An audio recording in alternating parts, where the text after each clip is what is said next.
Okay, we're going to start, and if any issues are there, please raise hands, and we're also going to have question time in between. So today's webinar, we're going to look at the research behind the Intercultural Readiness Check. And most of you have known about our work in this area already. The Intercultural Readiness Check is a self-assessment questionnaire that captures 4 intercultural competencies. And we've had a couple of webinars on some of the findings for students, on exercises and how to select exercises around the 4 competencies. That was two weeks ago. And today we're going to focus on the research, both a bit of the research that we conducted in developing the tool, and then also some of the research findings, so the research that we conducted with the tool. Yeah, sorry about that. Yes. Okay. My name is Rika Asauka. I'm based in Perth, and I am a certified IRC practitioner, and I think I took the course 2 years ago. It's been 2 years. Mm-hmm. And I mainly work with the company in oil and gas industry at the moment. Yeah, very pleased to meet you all. Yes, yes. And Fiona? Yeah, hi everyone. I'm Fiona. Pleased to meet you, and thank you to everyone for waking up so early because it's very early your time, so thank you. So pleasure to meet all of you, and Rika and Fiona, pleasure to do this webinar with you again. Thanks for joining. So what are the goals of today? One goal is for you to find out more about the research behind the Intercultural Readiness Check. So how we ensure that it is a quality instrument, and also we'll also look at some of my personal highlights that we had in the process of developing the tool as it is today. So a bit of the basics around, okay, so what do you need to do in order to get a solid tool like the IRC? And then also beyond, the IRC being there and delivering quality, we also would like you to get answers to some of your most burning questions, namely, are women truly more interculturally competent than men? And thus growing older pay off eventually. And another question is what about feedback when we're using an assessment tool like the IRC? Does it really matter that we give feedback, that we use an assessment tool, that we give feedback? And what do we know about how we should give feedback in order to really maximize development, and in this case, for students? So how do we ensure that the IRC has become and stays a quality instrument? On the one hand, we do keep it up to date with the research and the literature. And just at the end of today's webinar, you will find a reference to a study that was published just in January this year, and which immediately gives us more insight and new ideas for how to work with the IRC. So keeping up with research and literature is really one element of keeping the IRC a quality instrument. Then we do cooperate with researchers, so with academics who have the right skill set to help us with the statistics and all the stuff around that. And also we follow proven academic guidelines for how the items of the IRC, it is a self-assessment questionnaire. It has 63 questions, and you can also call these items.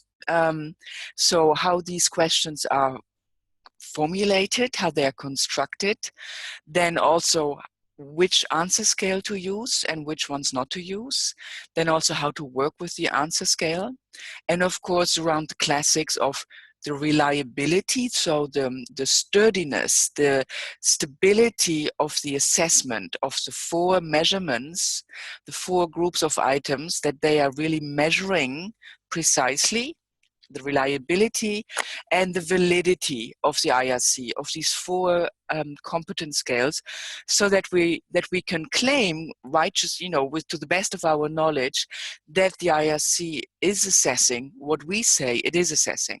So we follow proven academic guidelines around these 4 key topics.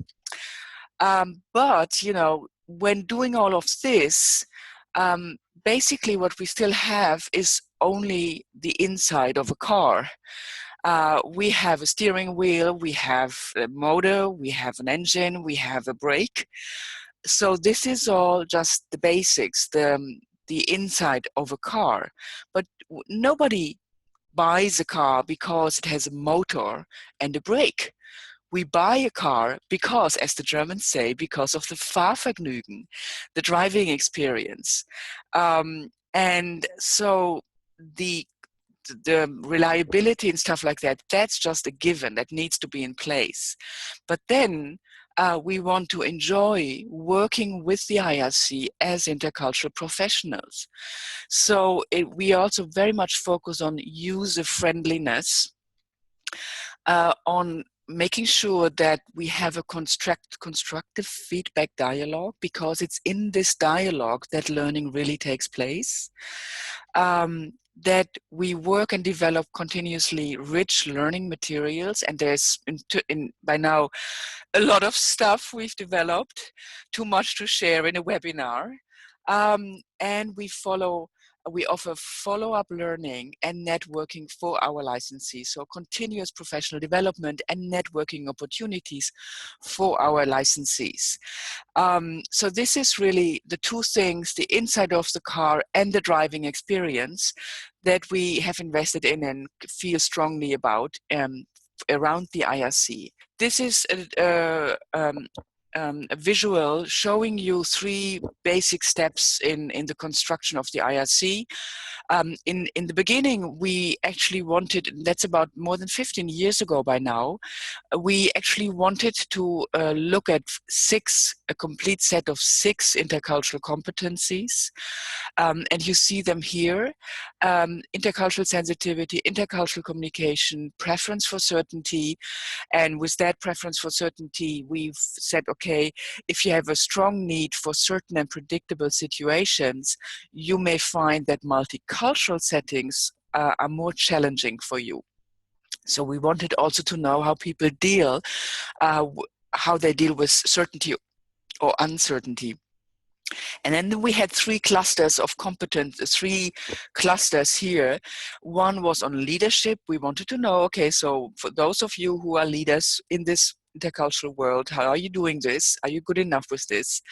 Then relationship building, for example, for expatriates, if you go abroad, are you good? Are you smooth and strong in expanding and meeting new people and building relationships?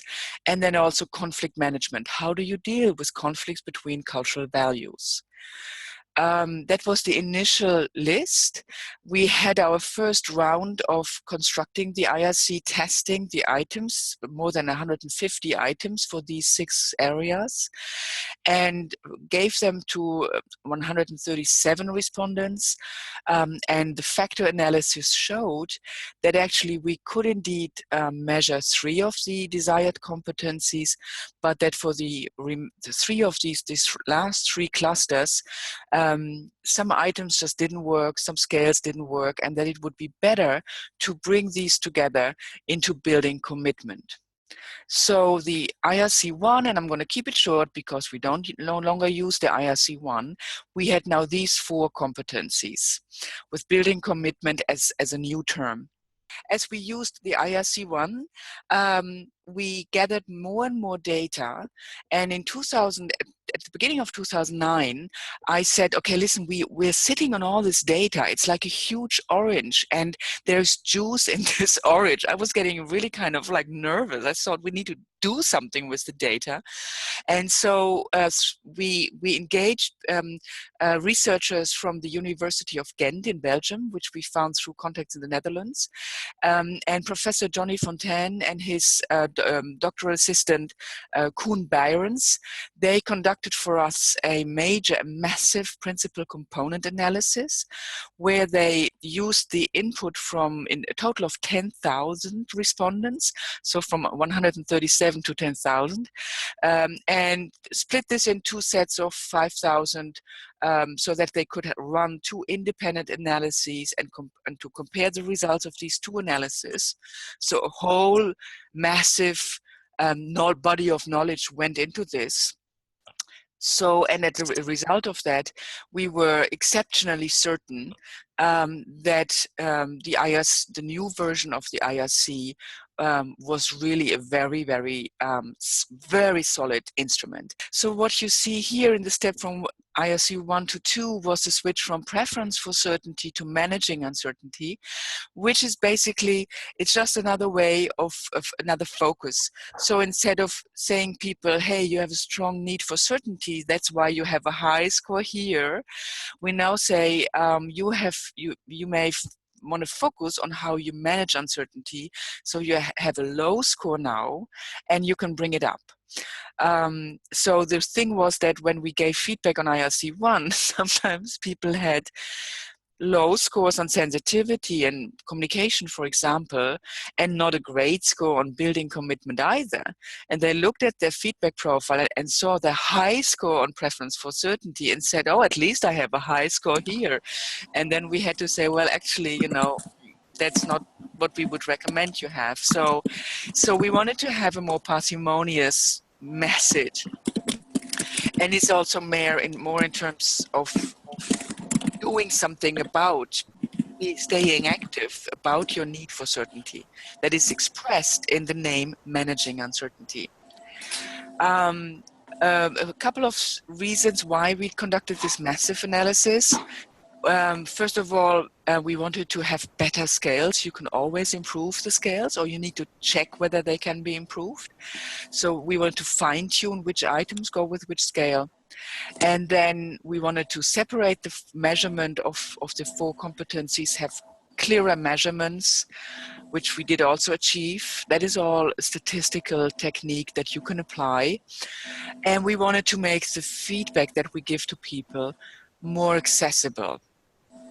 And before, we had long lists of tips and bullet points in the feedback, and people, as one says, couldn't see the wood before the trees.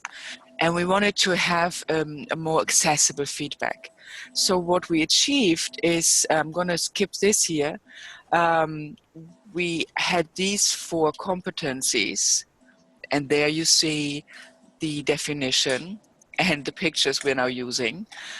And that's why we split each of these 4 competencies into 2 what we call facets. Basically topics, themes within a competence.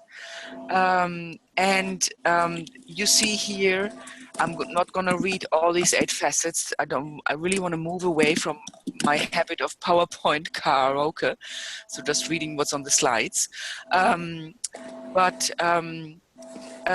You see basically in the first level, cultural awareness, active listening, developing relationships, openness. These are more like receptive ways of dealing with the environment, taking in information.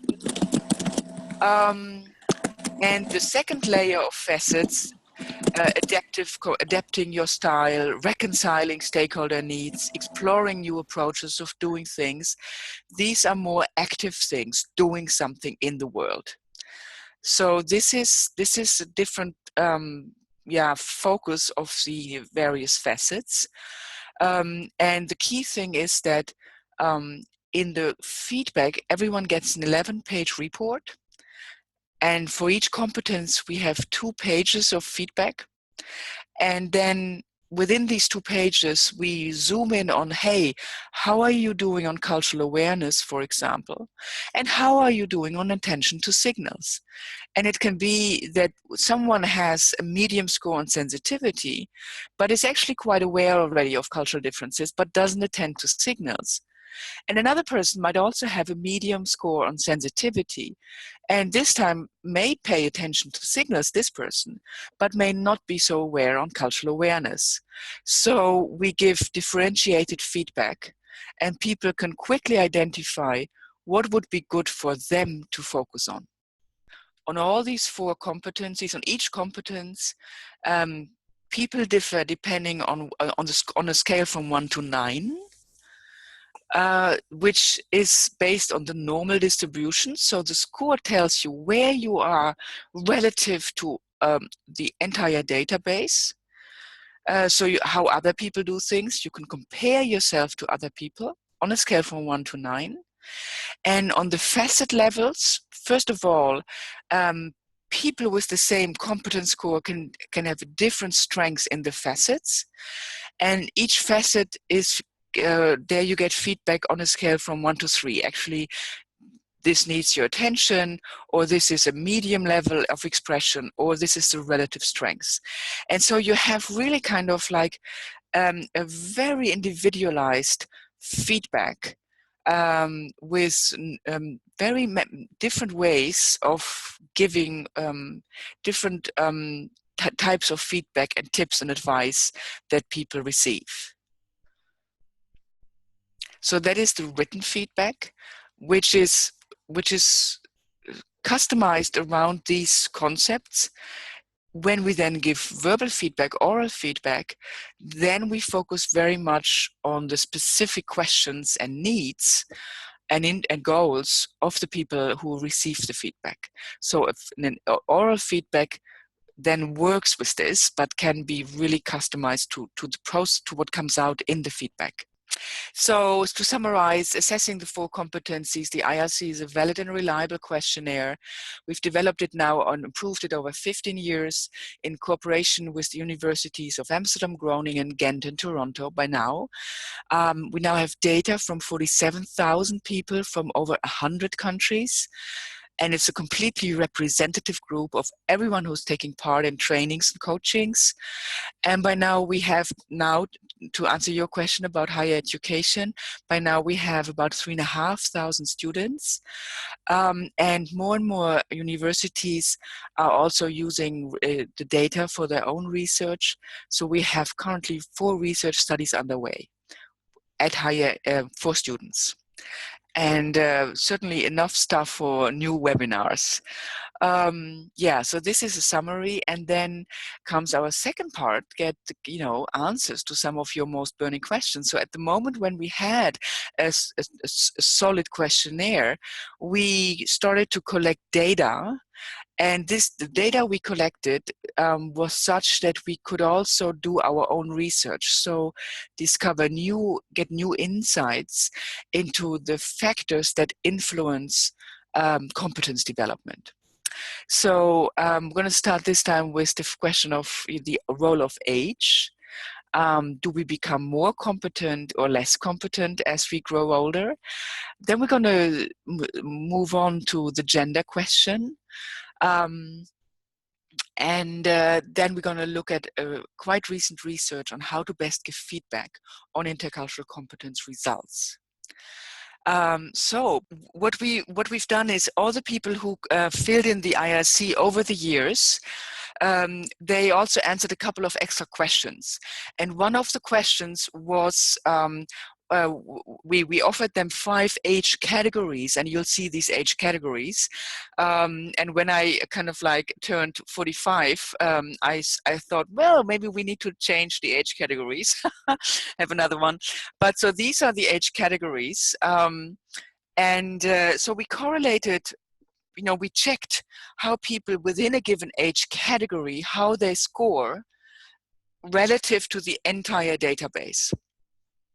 What you see here is your results on the scale from minus to plus. In theory, the scale can go from -1 to +1.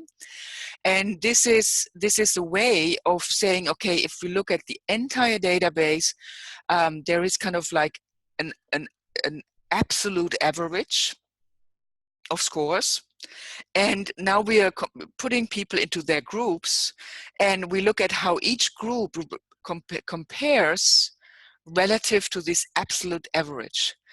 And what you see here is that people younger than 21 years of age, the very youngest in our database, they have absolutely the lowest scores relative to the absolute, the meta average. And then the next group is already better, especially for intercultural sensitivity, building commitment, and intercultural communication. Managing uncertainty is getting better, but it's still lagging behind, so to speak. So still a big question marks in this age group as to where they are, and maybe in the world, and maybe so much uncertainty about who they are and who they should be and how they can signal to others who they want to be, whatever uncertainties they have. That is still extending into this decade. And then you see a consistent increase of IRC scores as people grow older. So that the people in the last age group, 45 and up, they have the highest IRC scores across the entire database. When we look across the entire database, those people who become more competent interculturally as they grow older, that tendency is very strong.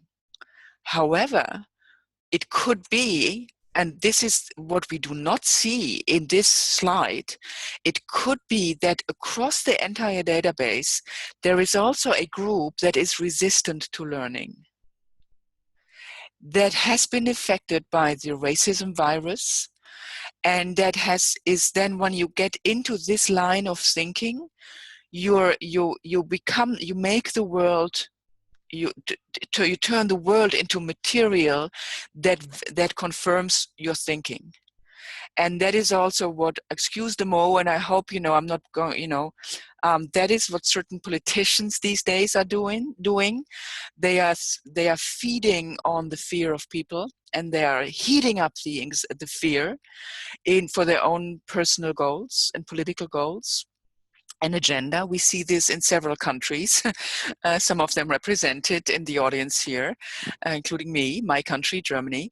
But this gives hope, this diagram, because it shows that the tendency of opening up and being open, and maybe becoming so also so self-confident and assured in your own identity, that you can allow yourself to open up to others. I mean, we've used the IRC now for 20 years, for 15 years. And as we used it, more and more Asian countries came in, North American, Latin American, also now African countries are coming in. It started out in Europe, and from Europe we still have the most data, but there is there are now substantial people from Japan, from China, from India. So a very good mix, yes. We published a book called Intercultural Readiness. And in that book, we also discuss our findings on where we compare countries to each other in terms of the degree of diversity. There are ways of other people have developed indices for comparing countries in terms of how diverse they are. And we correlated these levels of diversity with IRC scores. And it's a complex answer that we need to give here.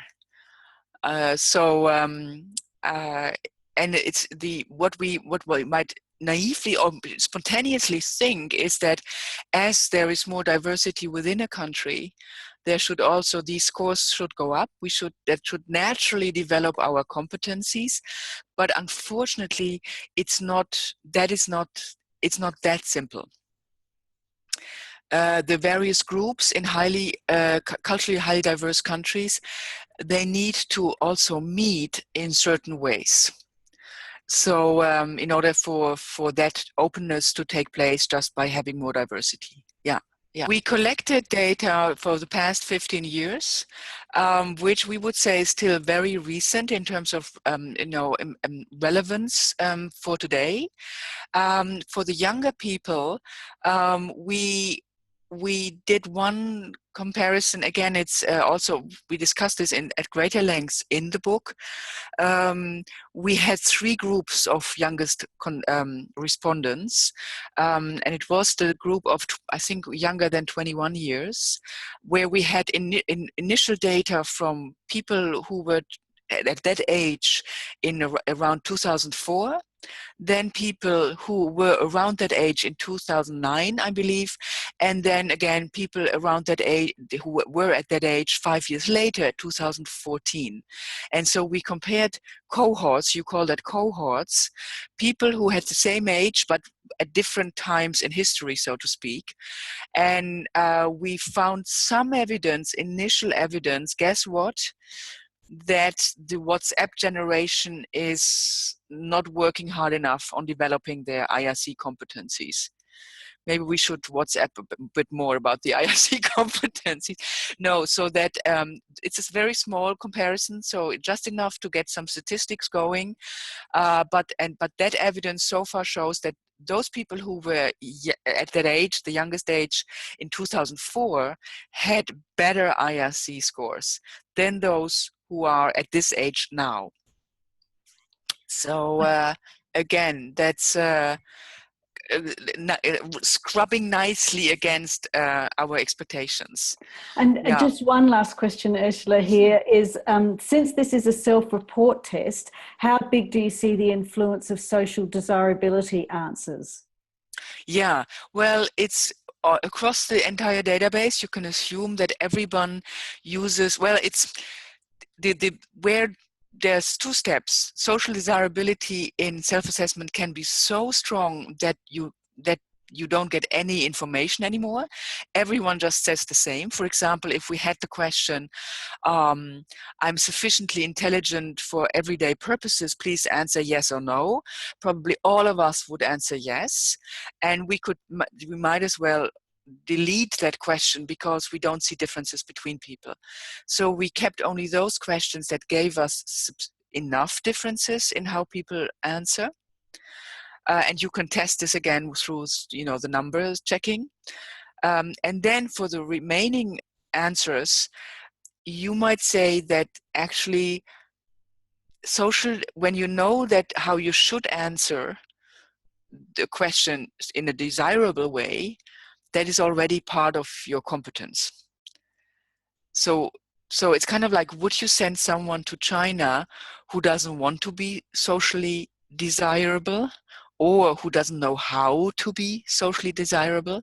So it's, yes, it influences it to some extent, but it doesn't, but it's part of, it still makes it possible to use the self-assessment tool with a couple of extra steps and reflections that one needs to build in and needs to take into account. And if you take these extra steps into account, a self-assessment tool like the IRC can be definitely used in development contexts. If you also want to use it in selection contexts, a couple of extra steps need to be applied in order to get some information from the tool. Yeah. Okay, I'm a bit aware of the time, and I don't want to keep those people who, for whom it may be quite late, or who need to kind of like move on and with various duties in their life. So to summarize, does growing older pay off? Yes, we see higher scores across the 4 competencies. And from youngest to most senior groups, these differences then also become significant. They're so big that the differences are significant. And then the next burning question, the gender question. Are women indeed interculturally more competent than men, as public folklore tends to tell us? Are women interculturally more competent than men? The blue line is for men and the red line is for women. And we already saw that age plays a role. So I included right away also the scores of the 2 groups per age group. So -20, or it was a bit different, kind of like -21, 21 plus 29. So I need to adapt this. But these are the 5 categories. And you see that, the red line, those for women, is kind of like hovering above the blue line for actually the competence intercultural communication.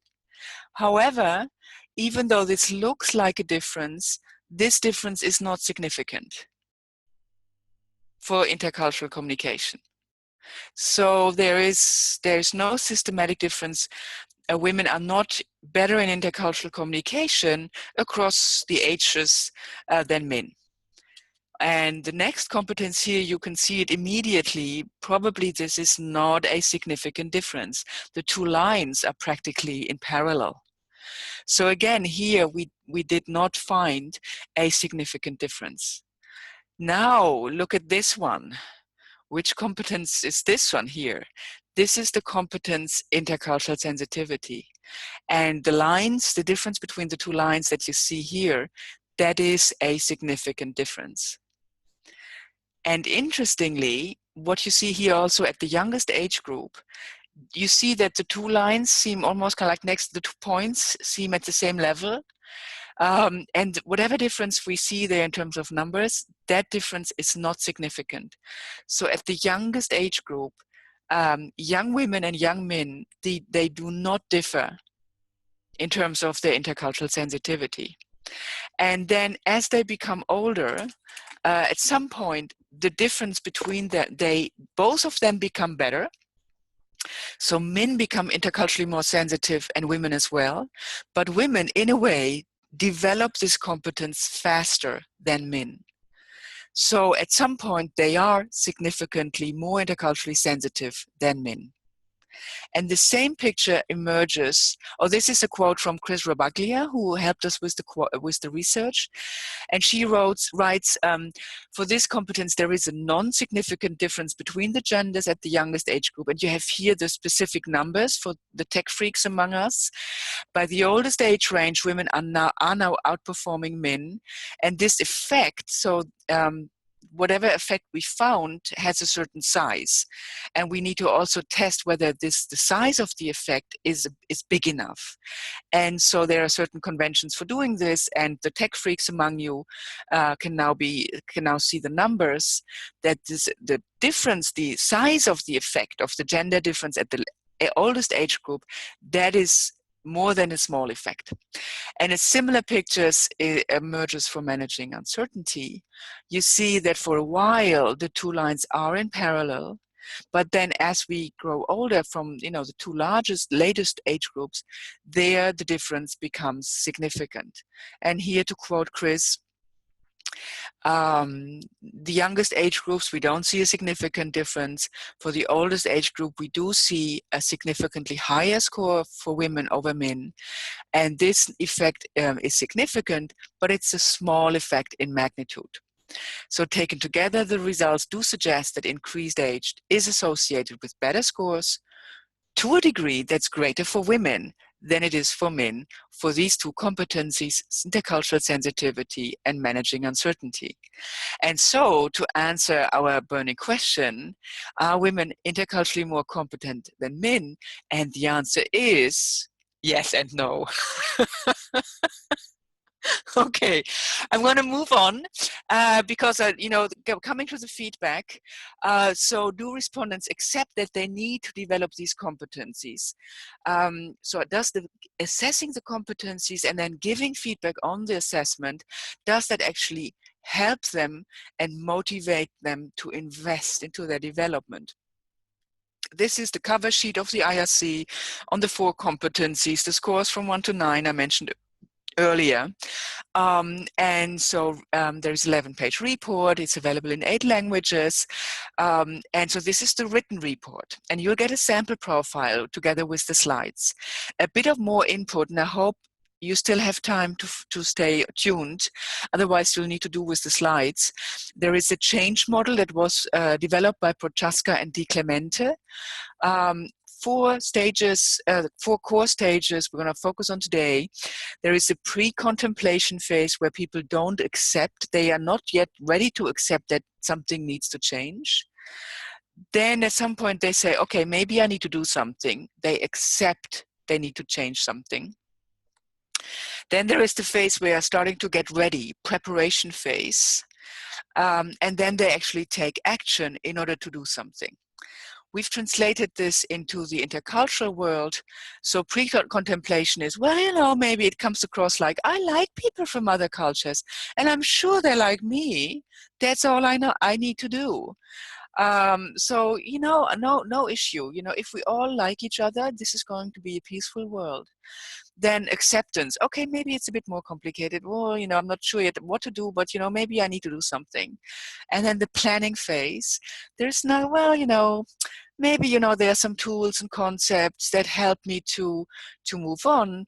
Well, let me look at these competencies and be more systematic in how I want to develop them and strengthen them. And well, of course, at some point I need to do something. I actually need to go out there and interact with people. So let me try harder and fail better. Okay, so the acting phase. And the research I mentioned earlier that was just published just January this year, that's been conducted, you see the reference at the bottom, by Schnabel, Kalava, and van der Pfeiffer. And what they did is they had students be assessed on intercultural competencies, and separate measurements taken as well as to whether these students were in pre-contemplation, acceptance planning, or acting phase. So they assessed the competencies on the one hand, and they assessed in which phase these students were. And then the one group of students was assessed on competencies and on the stages they were in, but they never got any feedback. One group of students only got the written feedback. And one group of students got both written feedback and oral one-on-one feedback. Coming to your question, Joris, about the coaching part.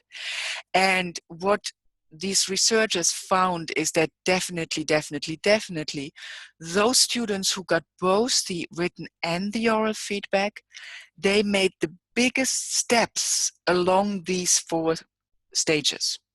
So they made the biggest jump in terms of really, I need to do something about my competence development. And I found that a really interesting study. Research, kind of systematic research with experimental and control groups. It's like the kind of research that we find hard to conduct in our training and consulting work.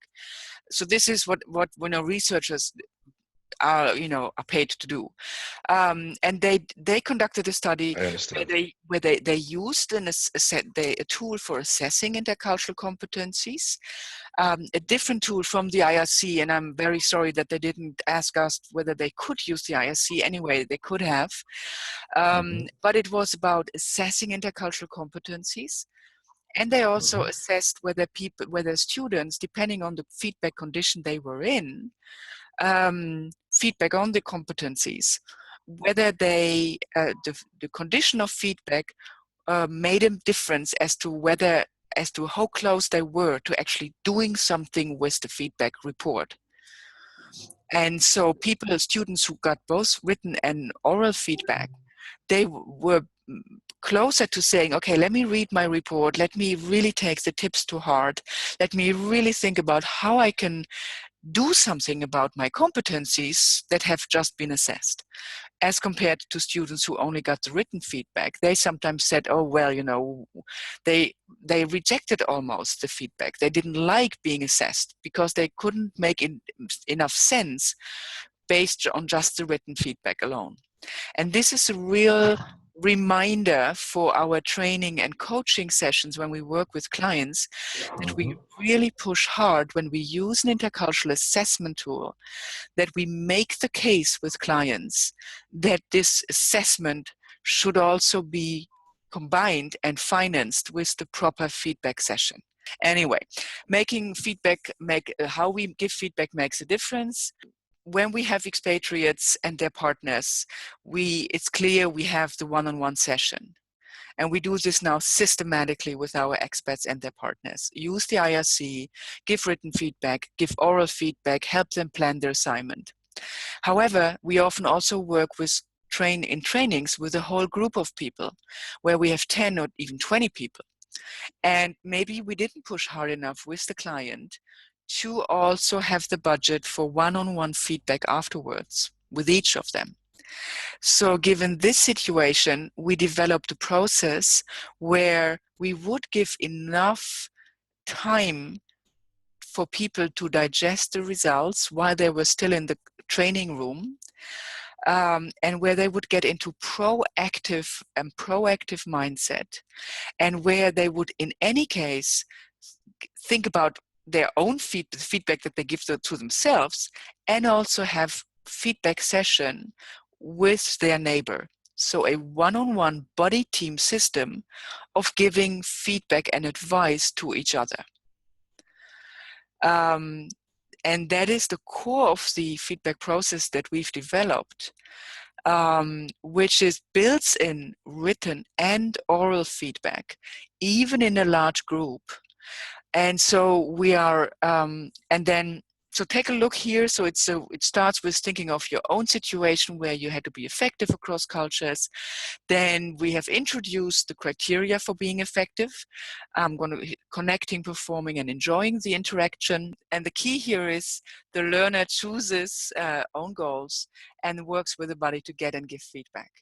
And we have developed this handout, which kind of like visualizes this, where people can rate themselves on these key vital criteria for intercultural effectiveness, building relationships, doing our tasks, achieving our jobs and deadlines and whatever, but also being in sync, being not under stress, enjoying the interaction and adjusting to the new situation.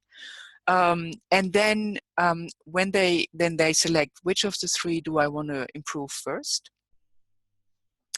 And then they select 2 of the 8 facets. Remember the 8 facets of the IRC, and we've developed cards that they can pick and choose, and they choose 2 facet cards, and then they explain to their body, to their neighbor, the process, the reflection they've gone through, what they want to improve, which facets they have chosen, and then their neighbor is now a body feedback giver. The body has listened, and based on his or her understanding of the situation, recommends a 3rd facet to focus on. And then they switch role, and the body now explains the situation and which elements they want to he or she wants to focus on, which facets they selected, and now the other participant gives advice and selects a 3rd feedback. So we've built in the oral feedback even into a group session. And so at the same time, since we've seen this study by Schnabel et al., we are keen to also push our clients to invest into one-on-one feedback afterwards. So that to ensure that people really kind of like accept the feedback and invest into their development. So that's where we are at, and this is now the slide for our commercial break, where you see the book and how it looks like when you search on it on Amazon. Merci à votre attention. Thanks very much. I'm going to stop sharing, see where you are and who wants to comment and say something. I see we're still a big crowd, even at 8:45 my time. This is fantastic. Yes. Here it is, because we've developed this site as for people who want to follow on our latest announcements. I think this is the one. Hope it is. Let me know whether you can see it. Yep, we've got it. Okay, fantastic. Yeah. And maybe we can also send the link to this page on LinkedIn. Definitely, I can send the link to everyone. Yeah, and so it's a way of following up. You see here we have other comments like Peru highlights intercultural bilingual education. We have a blog from Rika on being offended when you're that was in Malaysia, wasn't it, Rika? When you that was in Malaysia. Yeah. They said ugly things about your baby. And this was really one of those things where you really, oh yeah, that's it. That's what we need to learn. And then references to our webinars, to other conferences, the CETA Australasia conference in Sydney. So we keep this up to date. We have people following it. And then there is the LinkedIn open group. So those of you who are not yet certified, you can you can join this group. This is another way of keeping in touch. It's not a big group yet, but it's growing. And we promise we won't swamp you with stupid announcements, of which we all have enough. So we go for, we are aware that that content is what attracts people. And so that's our strategy. Yeah. Okay, thanks very much. And yeah, happy day or happy evening to all of you. Yes.